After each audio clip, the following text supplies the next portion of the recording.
Դիաննա Գրիգորյանի վերջին զանգ սերիալում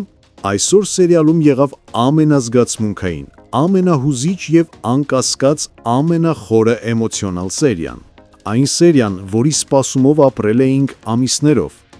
Այն պահը, երբ ճշմարտությունը վերջապես հասնում է այնտեղ, որտեղ պետք է լիներ՝ մոր, հոր ու դստեր սրտերին։ Սոսը արդեն իմացել էր իրականությունը, բայց այսօր այդ ճշմարտությունը բացահայտվում է նաև Աննայի և Անգելինայի համար։ Երկու բացահայտում, որոնք տեղի են ունենում միաժամանակ, բայց շատ տարբեր պայմաններում ու շատ տարբեր արձագանքով։ Հենրիին գիտակցելով, որ այլևս չի կարող պահել գաղտնիքը, Անգելինային տանում է առանձին։ Նա փորձում է հնարավորինս մեղմ, զգուշորեն ներկայացնել ամբողջ իրականությունը։ Անգելինան իմանալով, թե ով է իրականում, Հենրիի աչքերի մեջ նայում ու ասում է ամենածանր խոսքը. «Դու դավաճան ես»։ Ահա և ավարտվում է նրանց սիրո պատմությունը։ Անգելինան հեռանում է Հենրիի կյանքից։ Միքայելը նույն պահին մի այլ տեղ, նախկին դպրոցի համերգասրահում պատմում է ճշմարտությունը Աննային, նույն վայրում, որտեղ սկսվեց այս պատմությունը վերջին զանգի օրը։ Միքայելը ասում է, որ նրա աղջիկը երբեք էլ կորած չէր։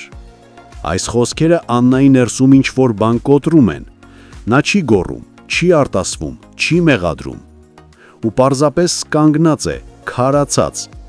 Այս լռությունն էլ ավելի է վախեցնում Միքայելին, քան ցանկացած բացականչություն։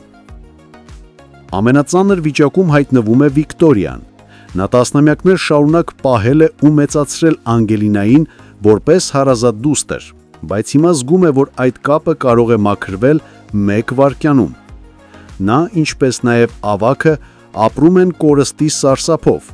Ճշմարտությունն անողոք է։ Նրանք հասկանում են, որ հենց Անգելինան իմանա իրականությունը, կարող է ընդմիշտ հեռանալ իրենց կյանքից, չներելով տարիների լռությունը։ Վիկտորիան հատկապես վատ վիճակում է, խորը շոկի ու խղճահարության մեջ։ Միքայելի խոսքերից պարզ է դառնում, որ ավագն ու Վիկտորիան ամեն բան վաղուց գիտեին, ու Աննան գնում է դեպի այն մարդկանց, ում երբևէ հարազատ էր համարել, ովքեր իր աղջկան սեփական դստեր պես էին մեծացրել։ Աննան հայտնվում է ավագի ու Վիկտորիայի դռան առջև ոչ թե որպես հյուր, այլ որպես պահանջող։ Նա պահանջում է պատասխան տարիների լռության, ճշմարտության թաքցման և խաբեության համար։ Շփոթված ու ճնշված ավագը փորձում է արդարանալ,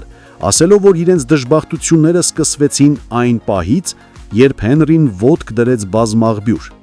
Այդ մի նախադասությամբ նա փորձում է բոլոր մեղքերը գցել Հենրիի վրա, մոռանալով, որ հենց այդ այցի շնորհիվ իրականությունը վերջապես ջրի երես դուրս եկավ։ Աննան էլ պատասխանում է միակ ճշմարիտ կերպով, որ եթե Հենրին չգար, ինքը երբեք չէր իմանա, որ իր աղջիկը ողջ է, ու և միայն ողջ, այլ նաև իր կողքին է եղել ամբողջ այս տարիներին որպես օտար երեխա։ Խորը լռություն խախտվում է մի անսպասելի դռան բացմամբ։ Անգելինան, ընդամենը մի քանի րոպե առաջ հեռացած Հենրիի կողքից, գալիս է ավագի ու Վիկտորիայի տուն, իրար փոթորված մտքերով, հարցերով, ցավով։ Նա բացում է տան դուռը ու աչքերի առաջ հայտնվում է իր կենսաբանական մայրը՝ Աննան։ Նրանց առաջին իսկ հանդիպումը տեղի է ունենում ամենաանպատրաստ, ամենադաժան պայմաններում Վիկտորիայի աչքի առաջ։ Վիկտորիայի համար սա ոչ միայն վախեցնող պահ է, այլ անողոք իրականություն։ Մի աղջիկ, որին սիրել է ամբողջ կյանքը, հիմա կարող է պարզապես քայլել նրա կողքով որպես օտար։ Աննայի ու Անգելինայի աչքերի հանդիպումը լուռ է, բայց լի հուզումով, ճնշվածությամբ և տարիների բեռով։ Երկուսն էլ փորձում են հասկանալ, ինչպես ապրել այս ճշմարտության հետ։ Հետաքրքիր զուգահեռը ստեղծվում է հիվանդանոցում Լիլիթի ու Սոսի միջև։ Լիլիթը մտնում է հիվանդասենյակ մի ակնկալիքով, որ գուցե Սոսը ներող կլինի, որ գուցե տարիները, ընտանիքը, համատեղ փորձությունները ինչ-որ կերպ կփրկեն իրենց հարաբերությունները։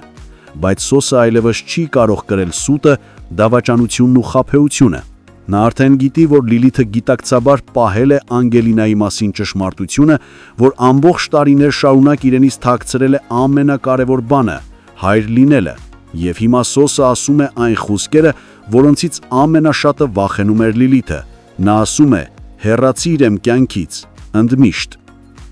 Հարգելի հետևորդներ, ինչ տեղի կունենա Վիկտորիայի ու Ավագի տանը Անգելինայի ու Աննայի առաջին հանդիպման ժամանակ, որպես կենսաբանական մայր և դուստր։ Գրեք մեկնաբանություն։ Առավոտյան արթնացել եմ 8-ին, գնացել եմ մազերի մեյքափի, հետո եկել եմ նկարահանման, առավոտից մինչև այս պահը ոչ մի րոպե կաբլուկներս չեմ հանել, եթե ձեր հարսանիքին դուք հնարավորություն ունեք նստեք, կանգնեք, դուք որոշեք ինչ անեք, այստեղ չկա այդ հնարավորությունը, դուք անում եք պարտադրված այն, ինչ որ ձեզ ասում են, և առհասարակ մեր աշխատանքը շատ բարդ է, չեմ ուզում, որ խաբնվեք այդ ուրախ նկարներին, մեջքիս ցավից մահանում եմ ու մահու չափ սոված եմ։ Ինչպես հասկացել եք, վերջի զանգը շատ լավ անակնկալ ունի իր սիրելի հետևորդների համար։ Մենք աշխատում ենք։ Ուրեմն մենք հարսանիքի սեղանին նստած ենք, մամաս ասանք է, ասաց սպաս ասարք է,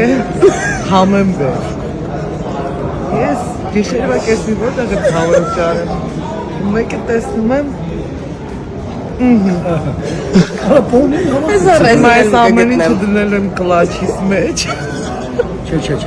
սալֆետի մեջ պատահ։ Պետք է ռեզին գցել, բայց տենց են, չէ՞ վաճառը։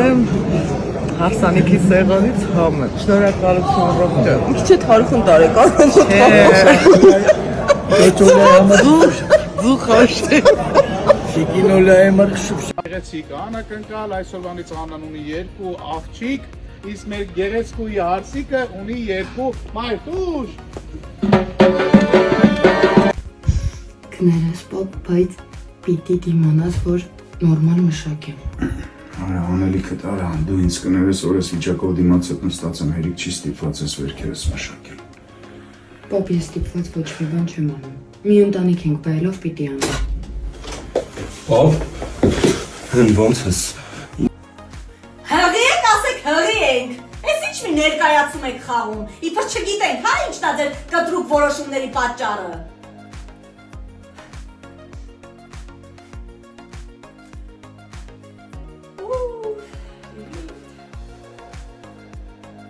Հարցեր եք տալիս հեռուստասերիալից, արդյոք մենք վերջում միասին ենք լինելու, անկեղծ չգիտեմ, իսկապես չգիտեմ ավարտը, մենք անգամ ընթացքը չգիտենք, բայց ըստ իմ լոգիկայի, ես որպես հեռուստադիտող, կարծում եմ, որ այո, շատ դժվարությունների միջով ենք անցնում, բայց եթե ուղիղ համեմատականներ տանենք իրականության հետ, ապա չէ, միասին չպիտի լինենք, որովհետև եզակի դեպքեր են, երբ